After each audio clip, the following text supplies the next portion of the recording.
My wife Anna passed close to my son's 7th birthday. She was off visiting her family in Mexico and suddenly fell ill. About 72 hours from her showing the initial symptoms, we were told she'd passed away. I can't properly describe how devastating it was. I'm not going to go into that. Not here.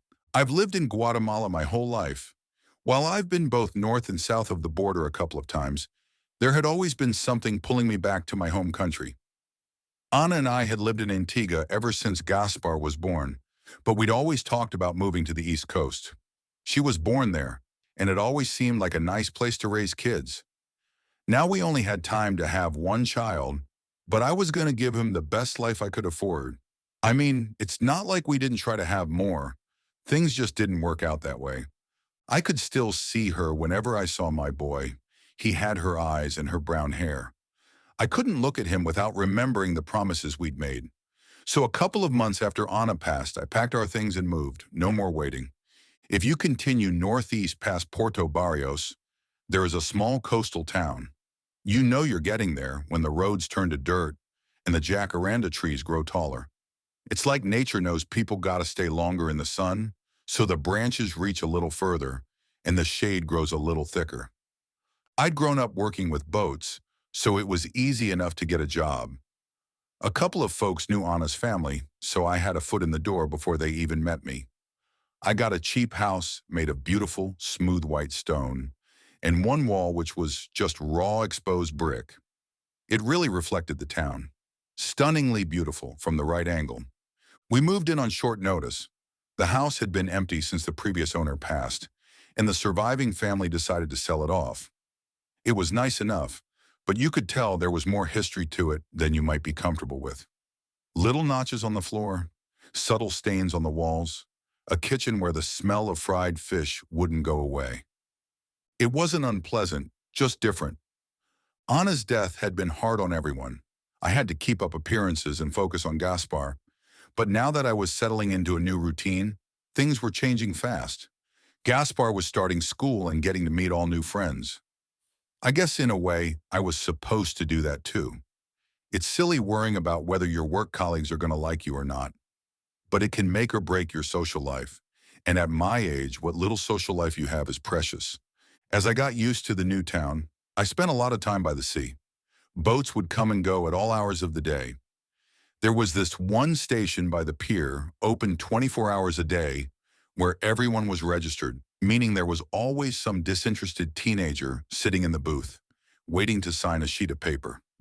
I think the smell was the hardest to get used to. Salt and fish and foam. Sick, sweet, and salt, all hitting you at different angles like the southpaw of a skillful boxer. On my first day of work, I was early enough to watch the first fisherman pull into the pier. A tired man in his early 50s pulled a cart with 4 coolers, waving at the tired kid in the booth. He sat down on the bench next to me. Maybe he was overworked or a little drunk, but I could tell he wasn't all right. He looked over at me with deep bags under his eyes. "You're new," he stated matter-of-factly. "I am," I said. "I fix boats." "Good," he nodded. "Only reason mine floats is because it's too shit for the ocean to eat." "She's not a picky eater," I smiled. "What?" "I said she's not a picky eater," I repeated. "You know, the ocean." "Don't talk like you know her, Kuat," he said, giving me a cold look. "You don't know her like I do. Don't pretend you do. I'm just making conversation. And I'm here to make it a good one," he said, pointing a finger at me. "Don't think you can figure this place out in a couple days. There's history in this land. There's bones in that sea. You understand?" "I get you," I said. "I respect that." The man got up and dragged his cart along, smacking the side of the wall of a nearby house. Someone was already up to meet him, but they didn't seem too happy about it. I watched 2 young women help carry the coolers inside, talking to him with tired smiles, and he just waved them off. "Don't mind Simon," someone said. "He's crazy." I turned around and recognized my employer, Lino. He'd stood there for a while just to see what I was up to. I got up in a flash, reaching out to shake his hand. He accepted it with a smile. "He's 30 years older than he looks," Lino continued. "Been a grumpy old man since he was a kid, they say." I don't mind grumpy, I smiled. That's what towns are made of, right? Yeah, Lino grinned. So let's hope we get to be grumpy old men too. Lino's workshop felt like someone's living room. Pictures on the walls, music playing on the speakers, equal smells of motor oil and Ronzacapa. Lino was an absolute treasure of a person. If "don't worry, be happy" had a face, it'd be him. He had a green shirt that was older than my kid, and this sort of ill-kept handlebar mustache that he kept stroking when he tried to keep a serious face. I couldn't help but think he looked like a tanner Freddie Mercury, minus the teeth. We worked on the engine of a private boat that day. Leisure-type stuff, not anything big and functional. Someone came in saying the engine kept stalling. Lino figured they'd been getting too close to shore and kept getting trash stuck in the propeller, but I convinced him to do a thorough check. We found some engine tearing that might lead to a complete breakdown and a couple more runs, so we fixed it. It was quick and cheap, and Lino charged next to nothing for it, despite it costing us half a day to work through. You make people who can afford a boat like this happy, they won't ever go to someone else, he said. It's not just making friends, it's good business. By the end of our first day, we stopped outside the workshop to have a smoke. I hadn't smoked since I met Anna, but I didn't see the point to stick to that anymore. One puff and I got the coughs. Lino picked up on it, but decided not to ask. Instead, he pointed at a shed just off the pier. You see that? He said. Take a look. Tell me what you see. A shed, I said. Cheap roofing? No, see what's on the roof? I looked a little closer. 2 seagulls. That's right, Lino said. 2 seagulls. Now, have you noticed something strange about them? Other than not shitting on me, no. Yeah, but that's just the thing. There are gulls everywhere. Listen. I took another puff of smoke, letting it coat my lungs and simmer into my nerves. I turned my head up and closed my eyes. All I could hear was the pulse of the ocean and the clatter of everyday life coming from the buildings around us. I couldn't hear the gulls. They're silent around here, Lino said. You won't hear them screaming or attacking? They don't do that. Bullshit. No, I'm serious, he smiled. They say so many people died at sea that even the gulls stopped laughing about it. They say that, huh? Well, Simon does, Lino nodded. But he loves those things, so he should know. You can see him feeding them before he goes out every night. I didn't even question it. Grumpy people tend to prefer the company of animals. There was a place right next door to the workshop where I could get some cheap tapado, so I bought some for me and Gaspar. I took the long road back home, getting acquainted with the streets and those who lived there. A couple of folks gave me crooked looks and folded arms, but others waved and cheered as I passed. It would take some time, but I could see them warming up to me. By the time I got to my street, I noticed something. There were seagulls all over the roof looking down on me. About 30 of them, all in all. It was true what Lino said. They'd been unusually quiet. I'd never seen a seagull that hadn't screeched and whooped. But these were different, somehow. As I approached, I could see them gathering at the edge of the roof, looking down on me. Gaspar was already home, waiting by the door. Before I got a chance to greet him, one of the gulls opened its mouth and screamed. One by one, they joined in. It wasn't the usual cackling of seagulls. It was more of a laugh. A stunted, stuttered laugh. Gaspar and I had dinner in the living room, watching cartoons on the TV. I asked him about school, but he was too shy to talk about it. He wasn't really a fan of the soup I'd bought, but I promised he'd get used to it. There were so many other things to try too. If we ask nicely, I bet we can go out on a boat, I said. I think you'd like it. It's nice out there. I don't like the ocean, he said. It's too big. Scary. That's what makes it great. You can swim for hours and there's always something new to see. I prefer YouTube. Smart ass. He finished up and hunkered down in his room. I sat down in the kitchen, popped open a gallo, and took the load off my feet. But even then, I noticed a gull on the fence outside, staring right into my kitchen window. And the moment our eyes met, it laughed. And not in a way that gulls usually do. The following morning, after I sent Gaspar to school, I met Simon by the pier again. He had 5 coolers that morning. A successful trip, it seemed. He sat down on the same bench, sighed, and gave me a tired side-eye. He didn't have much to say, so I decided to take the lead on this one. "They say you know the gulls," I said. "Is that true?" "You better believe it," he nodded. "They're my children." "So what does it mean when they laugh at you?" He turned to me, his expression growing concerned. "They laugh at you?" "Yeah, a bunch of them did yesterday." "Means you got misery coming, Quat. They got you with the Risas del Mar. They sense something." The laugh of the sea. Simon even had a name for it. "They sense that darkness in you, Quat. You can hide it from the rest, but you're not fooling my goals. They're gonna laugh at you." "Why'd they do that?" "Maybe they want you to chin up. Maybe you're bringing my gulls down. Maybe they don't think you belong. Could be a lot of things." He got up with a grunt and grabbed his cart. Without looking back, he ended the conversation. "You think you belong here?" he chuckled. "You think this is meant for you?" I had no answer, and in the distance, a gull laughed. I spent a couple of days working with Lino to get into the rhythm of things. Just like he'd said, the rich client came back with another boat. This one was more of a touch-up job rather than a pure fix. We just looked it over, cleaned it a bit, and called it a day. Took us just a couple of hours and paid more than the last job 2 times over. We took some time working with the local fishermen, quick fixes mostly. Lino introduced me to half the town. I got told more names than I could count. One guy, son of another guy, cousin to a third guy. There was the dumb guy with the hot sister, the even dumber guy who married her. This was a town of stories and lives, and I was jumping straight into it with both feet at once. I stepped out of that workshop feeling lighter than I'd been in weeks.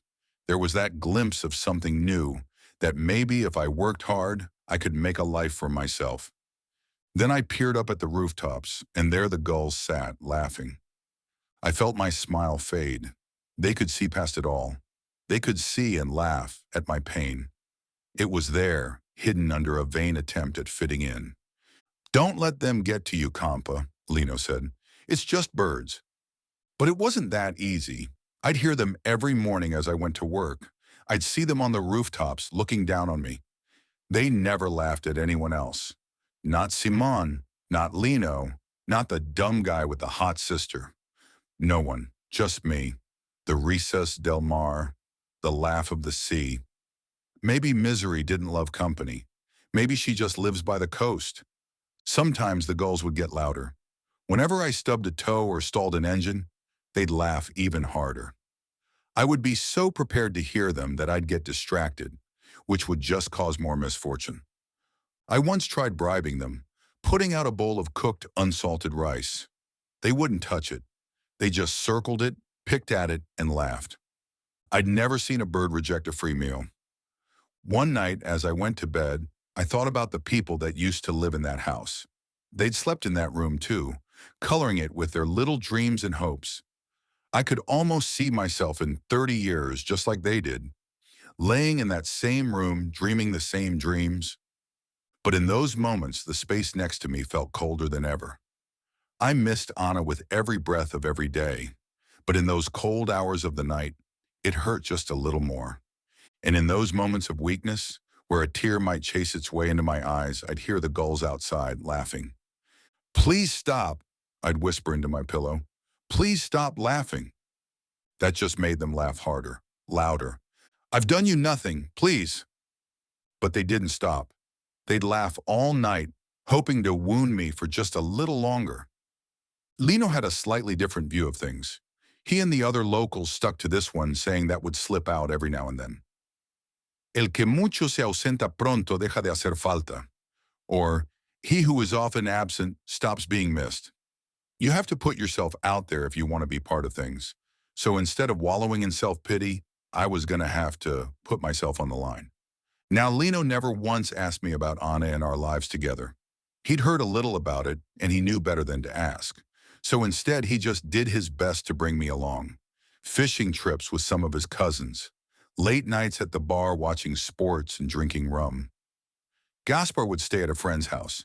He was quicker to pick up friends than me, I figured. Lena would introduce me to single women my age, but back off when he realized I wasn't ready. But with every step forward, there'd be that long walk home at night. And every single time, there'd be a gull laughing its heart out, reminding me that at the end of it all, that room would be as dark as ever, as cold as ever, dead. There was one morning when I hadn't slept that well.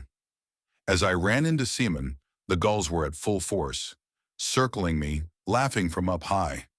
I snapped at Seaman as he came by, pulling his cart. Just 3 coolers that morning. "What do I gotta do?" I asked. "How long are they gonna laugh at me? You getting mad at the birds, Quat?" Seaman had the same laugh as the gulls. Maybe they got it from him. "I'm serious," I said. "This is ridiculous. You blame the mirror for making you ugly too?" "Shut up." He stopped for a moment and looked at me, shaking his head. "You know the last one the gulls laughed at?" he asked. "Same woman that lived in that house of yours, not long before she died. You trying to scare me? Ask anyone," he continued. "Right before she died, they were all over her. And her husband? Who knows? He never left the house. You'd forget he even lived there." "So what are you trying to say, that I'm about to die?" Simon rolled his eyes and grabbed his cart. "I'm telling you to stop being weak," he snapped back. "Have a drink. Cut your hair. Kiss a woman."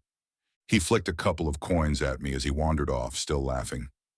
Just like the gulls. That day turned out awful. Just awful. I broke an expensive spare part and cut my palm on a sharp knife. When Lino came over to help, I turned him away. I didn't even think about it. Even though my ears couldn't hear them, my heart echoed with the shrieking laughter of the gulls. The risas del mar. When I sat down to clear my head, Lino joined me, giving me some time to calm down. "You know the people who lived in that house before me?" I asked. "Lady de Leon?" he asked. "Yeah, I remember her." "Simon says the gulls laughed at her before she died." "Yeah, I remember," he said.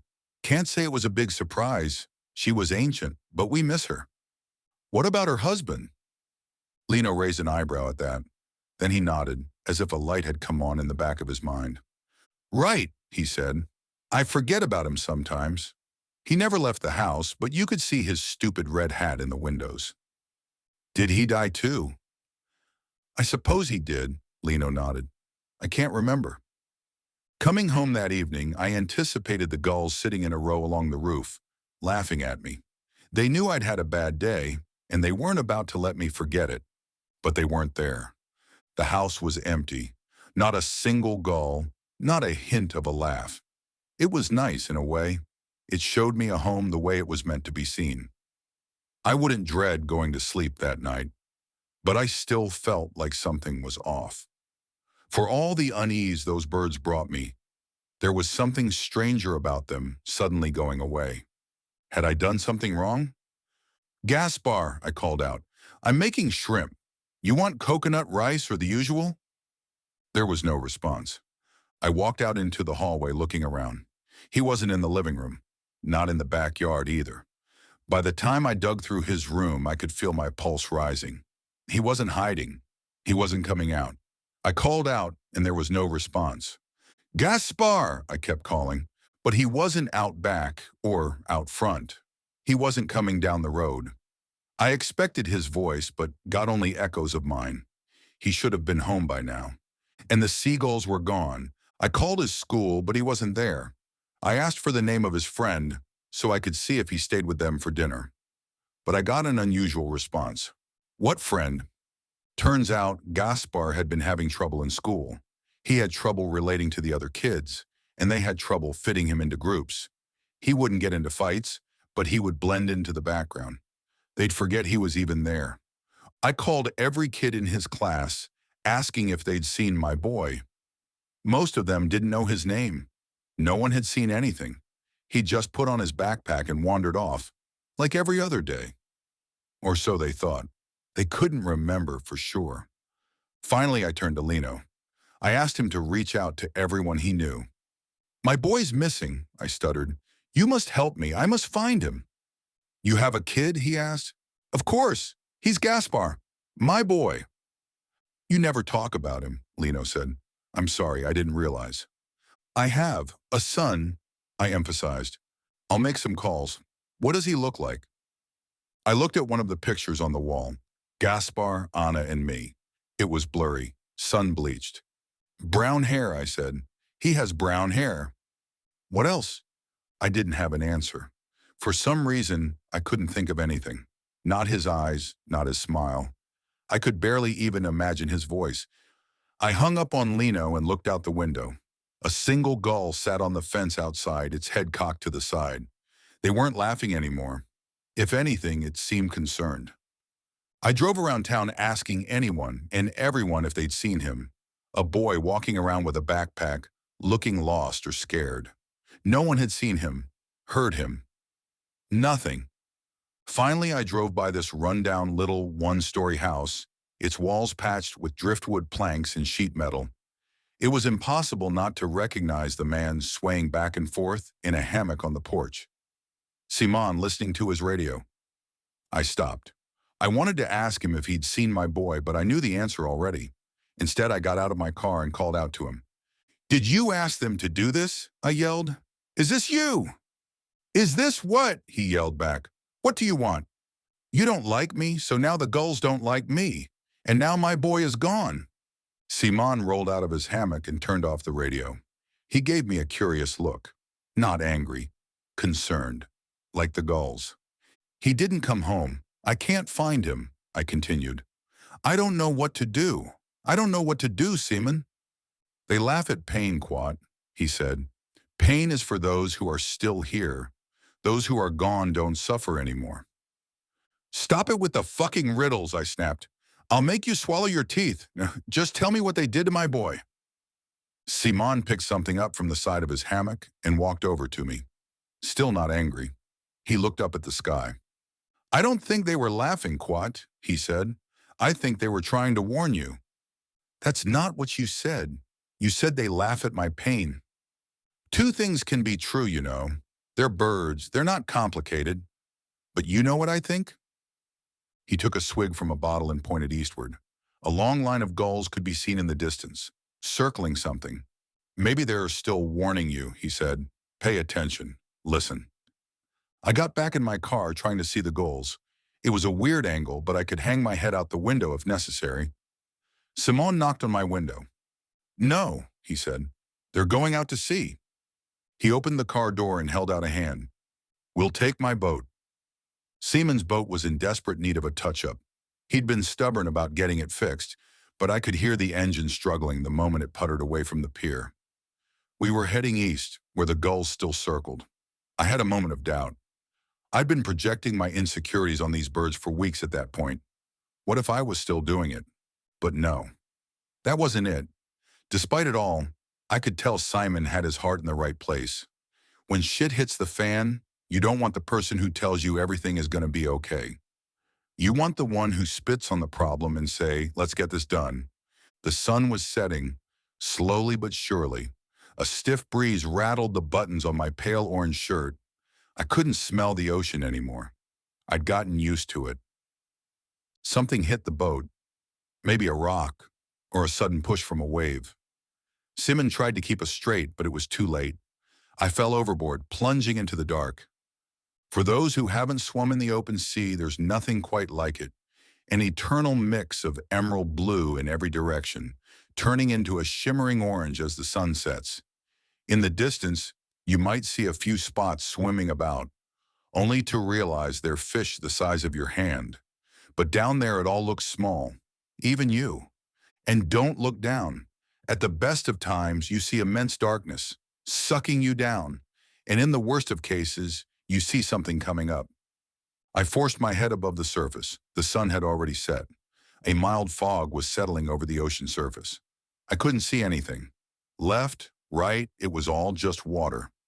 Waves pushing me in every direction, grabbing a hold of me. I could feel a chill reaching up to spill the warmth in my chest. My toes were already tingling.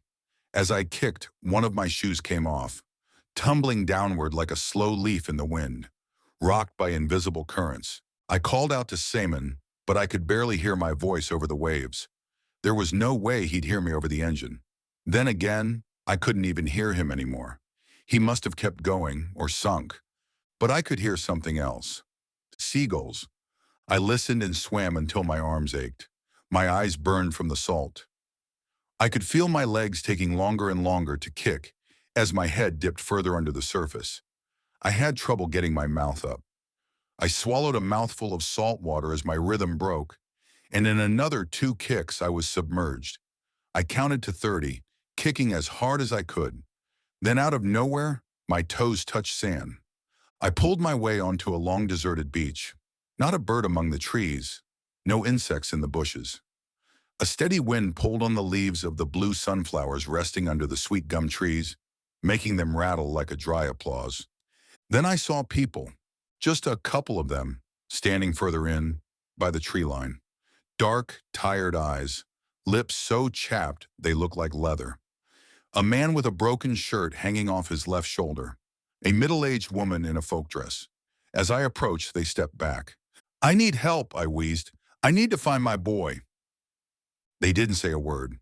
I took a couple steps forward, and they faded into the dark, disappearing into the shade of the trees.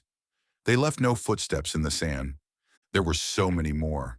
The further I went and the closer I looked, I saw them. Quiet people looking on from afar. If I got too close, they'd step away. If I stopped to look, they did the same. Dark, tired eyes asking me silent questions. Some of them looked old, not in age, but in clothes. 100 years, 200 years, maybe 1,000. One of them was an old man with an unusual red bucket hat. I looked a little closer, but couldn't figure out what he reminded me of. Perhaps I forgot. I'd been so preoccupied with my own troubles and woes that I hadn't considered Gaspar. I hadn't stopped to make sure he was okay. Much like the rest of town, and even his school, I'd forgotten about him. Maybe that's what the gulls were laughing at. Not me messing up another social faux pas with Lino and the boys, but me forgetting to check in on my boy. "I'm sorry, Anna," I muttered as I dragged my feet through the cooling sand, one shoe missing. "I was just looking after me.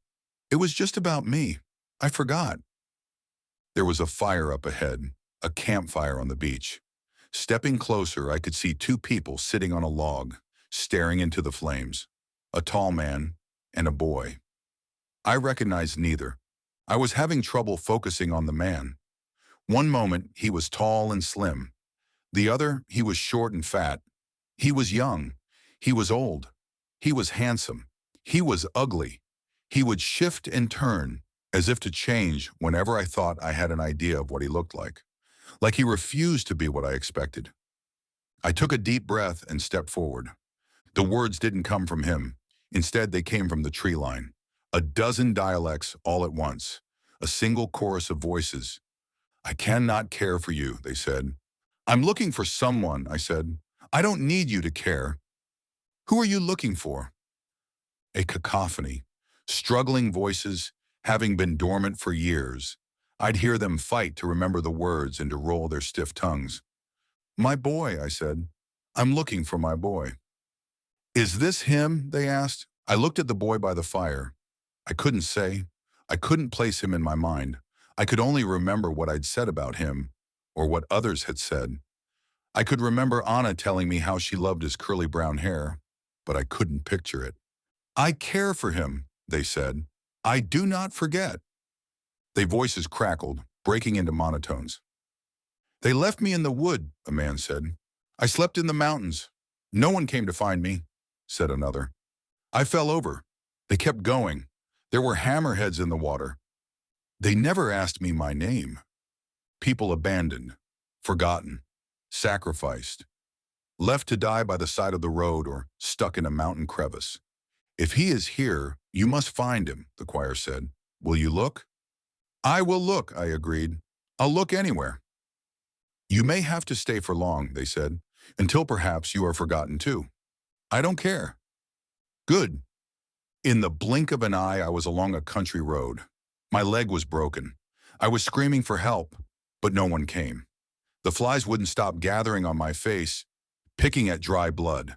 Pain, desperation. They should have been there hours ago, but they forgot. bleeding through the night, passing from warmth to cold to warmth again. Serenaded to the other side by whispering insects, then watching a boat disappear on the horizon, my legs growing weak, the waves growing higher. They must have noticed I was gone. Maybe they did. Maybe they didn't care. Movement in the dark, creeping closer. Something brushing up against my leg. Something with rough skin. A single eye reflecting the moonlight as a hammerhead shark waits for me to die. Life after life after life. All forgotten. And at the end of every final breath, the gulls laughed in the distance, trying to make the others see, to listen, to remember. It was ceaseless, relentless. In one moment, I'm drinking myself to death, hoping someone would find me in a bathtub. In the next, I'm outside a bar with a knife in my gut. I'm in the corner of a burning building, but the firemen forgot to look for me. Death after death after death. But I have to keep going. Then a boy. He didn't want his dad to worry, so he said he would stay with a friend. Instead, he hid in his room, looking at pictures of his mother. He made his own bed, cooked his own dinner. It would be okay. He rarely left the house. He skipped school most days. There was no point for him to learn, since he couldn't picture a future anyway. He'd get by somehow. Or maybe he wouldn't. Maybe it didn't matter. Another voice joining the choir of things that didn't need to be. It was a cruel twist of fate. I couldn't remember him, no matter how hard I tried, and even if I knew in my heart of hearts he was among them, I couldn't picture him. But I could remember Anna, and thinking of her eyes and her hair, I could remember him too. I remembered her words whispering his name as she cradled him, and with those sprinkles of thought, a picture started to form. A name, a shape, a voice. He's afraid of the sea, I said. He'd rather watch YouTube. Is that okay? Asked the boy by the fire. Yeah, I sobbed. That's okay. We can watch together. I took him by the hand. The people in the dark stepped aside. The man by the fire remained silent, watching as we went. And in the distance, the gulls laughed. Not out of menace or spite, but out of relief. It hasn't been an easy life since then. Both Gaspar and I had healing to do. We had to start talking openly about Anna and the life we could expect without her. It was painful but necessary. We talked about where we'd celebrate the holidays, where we'd go on holiday, and instead of presuming or hoping, we talked about it, and we made plans. Maybe he'd have a new mother someday. Maybe he'd even have a little brother or sister to play with. He said he'd like that. Whenever I was ready to try, I would have his blessing. I took him out with Seaman's boat once. I helped fix it up a bit first. The man is saltier than the sea, but he's honest. I'm surprised how much Gaspar likes him. I think Seaman had a soft spot for Gaspar too. Maybe kids are like gulls in a way. Simple. The gulls don't laugh no more. Not for me, not for anyone. Now when Seaman goes to feed them, I sit next to him. Gaspar does too. And they humbly accept whatever we offer.